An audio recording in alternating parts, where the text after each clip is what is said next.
नमस्कार मु अभिलिप्सा आपण मानक स्वागत करुछु ओडिसा रेकु।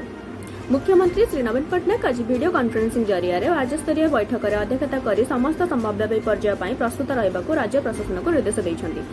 मुख्यमंत्री कहिसंति जे आमर विपर्यय परिचालना कार्यक्रम नीति होउछि प्रत्येक जीवन मूल्यवान। एही नीति को अनुसरण करी ओडिशा भली गोटे विपर्यय प्रवण राज्य में आम विपर्यय परिचालना व्यवस्था को सुदृढ़ करी ए क्षेत्र में एक आगुआ राज्य होई परिछु। मुख्यमंत्री पुणी कहिथिले जे प्रत्येक वर्षर जून रु अक्टोबर मास समय अति गुरुत्वपूर्ण। एही समय बन्या बात्या मरुडी पर अनेक प्राकृतिक विपर्यय आसे, तेणु एही समय भितर बन्या बात्या एक समय आसिबार मध्य संभावना रहिछि। ए बाबदरे आमर प्रस्तुति को सुदृढ़ करिबार आवश्यकता रहिछि बोली से कहिथिले।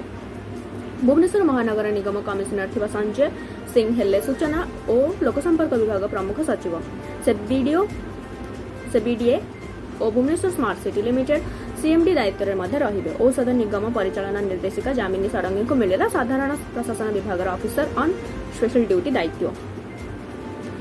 आसिला ओडिशा अग्निशम विभाग नुआ नियम। एणिकी अग्निशम विभाग कर्मचारी को निज जिले में नियुक्ति मना। अग्निशम गाड़ी चलाउथिबा ड्राइवर एवं हावेलदार समान नियम लागू। नियुक्ति स्वच्छता एवं कार्यशैली संस्कार आनिबा लक्ष्य। मंत्री परिषद बैठक में पूर्णांग बजेट को मिलिला अनुमोदन।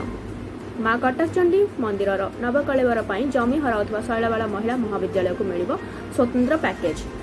प्रथम पर्यायर 5.5 कोटी टंकार प्रकल्प कराजिबो। महाविद्यालय भित्तिभूमिर विकास 4800 वर्ग मीटर जमी चिन्हट होइछि।